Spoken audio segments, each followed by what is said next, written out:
TP. Chandrasekharan വധക്കേസ് പ്രതികളുടെ ശിക്ഷാ ഇളവ് പട്ടിക ചോർന്ന സംഭവത്തിൽ പോലീസുകാർക്കെതിരെ നടപടിക്ക് സർക്കാർ നീക്കം. കെ രമ എം.എൽ.എയുടെ മൊഴിയെടുത്ത ASIയെ സ്ഥലം മാറ്റി. പാനൂർ ചൊക്കളി സ്റ്റേഷനുകളിലെ 2 ഉദ്യോഗസ്ഥരെ കൂത്തുപറമ്പ് ACP ചോദ്യം ചെയ്തു. ഇവരിൽ നിന്നാണ് പട്ടിക ചോർന്നത് എന്ന നിഗമനത്തിലാണ് നടപടി.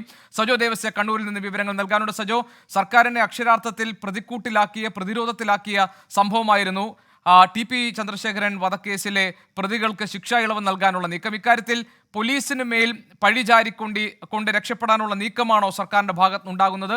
പുതിയ നടപടികൾ എന്തൊക്കെയാണ്?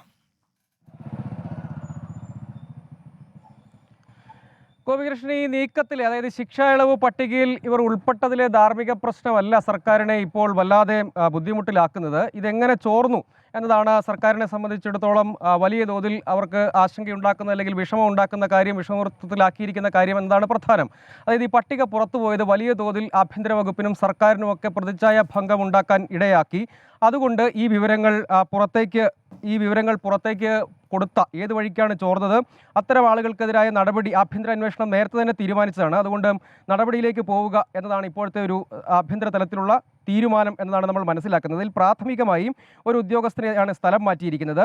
അത് കണ്ണൂർ കൊളവല്ലൂർ സ്റ്റേഷനിലെ SI ശ്രീജിത്തിനെയാണ് വയനാട്ടിലേക്ക് സ്ഥലം മാറ്റിയിരിക്കുന്നത്. ഈ ഉദ്യോഗസ്ഥനെ സംബന്ധിച്ച് വളരെ വേഗത്തിലുള്ള ഒരു നടപടിയിലേക്ക് ആദ്യം കടന്നതിൻ്റെ ഒരു പ്രധാനപ്പെട്ട കാരണം, ആദ്യം ഈ 3 പേരുടെ പേര് വിവരങ്ങൾ പുറത്തു വരുന്നു. അതിന് പിന്നാലെ സർക്കാർ തന്നെ നിയമമന്ത്രി തന്നെ നിയമസഭയിൽ അങ്ങനെ ഒരു നടപടിയിലേക്ക് പോകാൻ കഴിയില്ല, കൃത്യമായ ഹൈക്കോടതി ഉത്തരവുണ്ട്, റെമിഷന് അതായത് ശിക്ഷാ ഇളവിന് അർഹതയില്ല എന്ന കാര്യമൊക്കെ വ്യക്തമാക്കി. പക്ഷേ അത് വലിയ തോതിൽ വിവാദമായി ചർച്ചയായി. സർക്കാർ തന്നെ പലതവണ വിശദീകരിച്ചു. ജയിൽ DGP തന്നെ കാര്യങ്ങൾ വിശദീകരിച്ചു, അത് നടക്കില്ല എന്ന് പറഞ്ഞു. പക്ഷേ അതിനുശേഷവും ഈ ഉദ്യോഗസ്ഥൻ കെ രമ MLA വിളിച്ച് ശിക്ഷാ ഇളവ് സംബന്ധിച്ച നടപടിക്രമങ്ങൾ പൂർത്തിയാക്കുന്നതിന് വേണ്ടി അഭിപ്രായം ആരായാൻ വിളിച്ചു. ആ ഉദ്യോഗസ്ഥന്റെ ഭാഗത്ത് നിന്ന് വലിയൊരു വീഴ്ച അപ്പോൾ തന്നെ ഉണ്ടായി. അതായത് ഇങ്ങനെ ഒരു നടപടിക്രമം അവിടെ ഉണ്ടെങ്കിൽ തന്നെയും ഇത് പിന്നീട് വിശദീകരിച്ചതാണ്, അതെല്ലാവർക്കും അറിവുള്ളതാണ്. അതിനുശേഷവും വീണ്ടും വിളിച്ചു എന്നതാണ് ഈ ഉദ്യോഗസ്ഥർ, അതായത് ട്രൗസർ മനോജിന് ശിക്ഷാ ഇളവ് നൽകുന്നത് സംബന്ധിച്ചാണ്. അത് പിന്നീട് പ്രതിപക്ഷ നേതാവ് നിയമസഭയിൽ തന്നെ പറയുകയും ചെയ്തു. ആ ഉദ്യോഗസ്ഥനാണ് ഇപ്പോൾ സ്ഥലം മാറ്റിയിരിക്കുന്നത്. ഇതുകൂടാതെ ഇത്തരമൊരു പട്ടിക തയ്യാറാക്കി അതിന്മേൽ പോലീസിന്റെ പരിശോധന പുരോഗമിക്കുന്നു. അതിനിടയിൽ ഈ പട്ടിക ഈ ഉദ്യോഗസ്ഥരുടെ കയ്യിൽ നിന്ന് ചോർന്നു എന്നതാണ്, അങ്ങനെയാണ് വിവരം പുറത്തേക്ക് പോകുന്നത് എന്നതാണ് ഇപ്പോഴത്തെ പ്രാഥമികമായ ഒരു നിഗമനം. അത് 2 ഉദ്യോഗസ്ഥർ പാനൂർ ചൊക്കളി സ്റ്റേഷനുകളിലെ 2 ഉദ്യോഗസ്ഥരുടെ കൈവശം ഉണ്ടായിരുന്ന പട്ടികയാണ് പിന്നീട് ചോർന്ന് പുറത്തു വന്നത്. അത് സർക്കാരിനെ സംബന്ധിച്ച് വലിയ തോതിൽ പ്രതിസന്ധിയായി എന്നതാണ്. അങ്ങനെ ഈ ആഭ്യന്തരമായ ഒരു വിവരം പുറത്തേക്ക് ഇവരുടെ കയ്യിൽ നിന്ന് ചോർന്നു എന്ന നിഗമനത്തിന്റെ അടിസ്ഥാനത്തിൽ 2 ഉദ്യോഗസ്ഥരെ ACP വിളിച്ചു വരികയും വിവരം ആരായുകയും ചെയ്തു. ഇതിൽ ഷാഫി സിജിത്ത് എന്നിവരുടെ ശിക്ഷാ ഇളവിന് വേണ്ടി കെ രമ MLAയുടെ മൊഴിയെടുക്കാൻ അല്ലെങ്കിൽ അഭിപ്രായം ആരായാനുള്ള ഉത്തരവാദിത്തം ഇവരെയാണ് ഏൽപ്പിച്ചിരുന്നത്. അവരുടെ കയ്യിൽ നിന്ന് ഈ പട്ടിക ഉൾപ്പെടെ ചോർന്ന് പുറത്തേക്ക് വന്നു.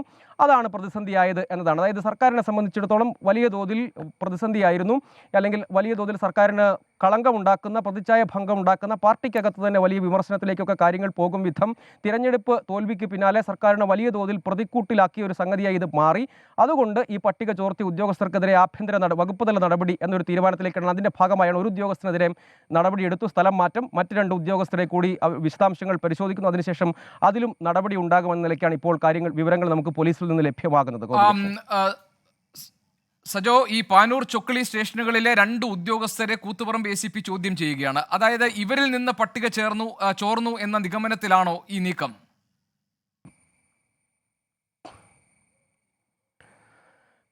ഗോപികൃഷ്ണൻ, അങ്ങനെ തന്നെയാണ്. അതായത് ഇത് സംബന്ധിച്ച ചുമതല, അതായത് ആദ്യം ജയിൽ സൂപ്രണ്ടിന്റെ ഭാഗത്തു നിന്ന് ഈ റിപ്പോർട്ട് തയ്യാറാകുന്നു. അതിനുശേഷം പോലീസ് റിപ്പോർട്ട് ആവശ്യപ്പെടുകയാണ് ചെയ്യുന്നത്. പിന്നീട് പോലീസിന് അയച്ചു കൊടുക്കും. അതിനുശേഷം ബന്ധപ്പെട്ട കൺസേൺഡ് സ്റ്റേഷനുകളിലേക്ക്, അതായത് പ്രതികളുടെ പോലീസ് സ്റ്റേഷൻ പരിധി ഏതാണോ അങ്ങോട്ടേക്ക് അയച്ചു കൊടുക്കുകയാണ്, റിപ്പോർട്ടിന് വെരിഫിക്കേഷനായി അയച്ചു കൊടുക്കുകയാണ് ചെയ്യുക.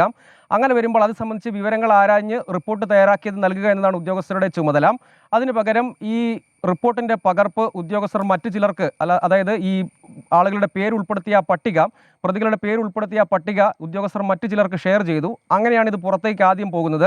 അതല്ലെങ്കിൽ ആഭ്യന്തര തലത്തിൽ തന്നെ നിന്നേനെ, ഈ വിവരം പുറത്തു പോകില്ല. അങ്ങനെ വരുമ്പോൾ സർക്കാരിന് ഈ രൂപത്തിലുള്ള വിവാദത്തിൽ പെടേണ്ടി വരില്ലായിരുന്നു. ഉദ്യോഗസ്ഥരുടെ ഭാഗത്ത് നിന്ന് വളരെ ആഭ്യന്തരമായി രഹസ്യ സ്വഭാവത്തിൽ സൂക്ഷിക്കേണ്ട ഒന്ന് പുറത്തേക്ക് പോയി. അതായത് ഈ വിഷയത്തിൽ പട്ടികയിൽ ഉൾപ്പെട്ടത് എങ്ങനെ എന്നത് സംബന്ധിച്ച് വലിയ ചോദ്യങ്ങളുണ്ട്. കാരണം ഹൈക്കോടതിയുടെ വ്യക്തമായ ഉത്തരവുണ്ട്, ഇവർക്ക് ശിക്ഷ കാലാവധി പൂർത്തിയാകുന്നതുവരെ യാതൊരുവിധ ശിക്ഷാ ഇളവിനും അർഹതയില്ല എന്ന്. പിന്നീട് എങ്ങനെ ഇവരുടെ പേരുകൾ വളരെ തന്ത്രപരമായി ഈ പട്ടികയിൽ ഉൾപ്പെട്ടു എന്നതൊന്നും സർക്കാരിന് ഇപ്പോൾ വലിയ ചോദ്യമായി അവർ മുന്നോട്ട് വെക്കുന്നില്ല. പകരം ഇതെങ്ങനെ ചോർന്നു എന്നത് തന്നെയാണ് ചോദ്യം. ആ ഉദ്യോഗസ്ഥർ ഇതിൻ്റെ പകർപ്പ് മറ്റു ചിലർക്ക് അയച്ചു നൽകി എന്നതാണ് ചില രേഖകൾ, അതായത് അവരുടെ വാട്സപ്പ് വഴി മറ്റു ചിലർക്ക് അയച്ചു നൽകി. അങ്ങനെയാണ് ഇത് പുറത്തേക്ക് പോകുന്നത് എന്നതാണ് ഇപ്പോൾ പ്രാഥമികമായ അന്വേഷണത്തിൽ കണ്ടെത്തിയിരിക്കുന്നത്.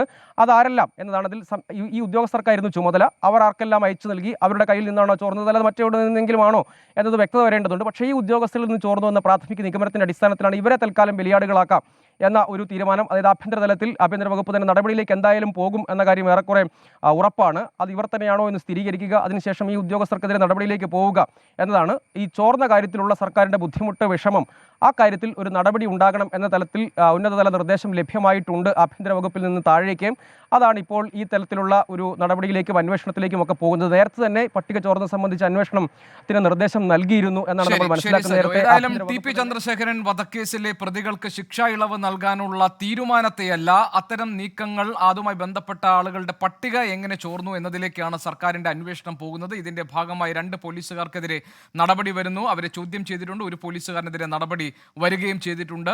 ഈ 2 കോൺസ്റ്റബിൾമാരിൽ നിന്നാണ്, ഈ 2 പോലീസ് ഉദ്യോഗസ്ഥരിൽ നിന്നാണ് പട്ടിക ചോർന്നത് എന്ന നിഗമനത്തിലാണ് ഇപ്പോൾ നടപടി വന്നിരിക്കുന്നത്. സജോ ദേവസ്യ കണ്ണൂരിൽ നിന്ന് വിവരങ്ങൾ നൽകുകയായിരുന്നു.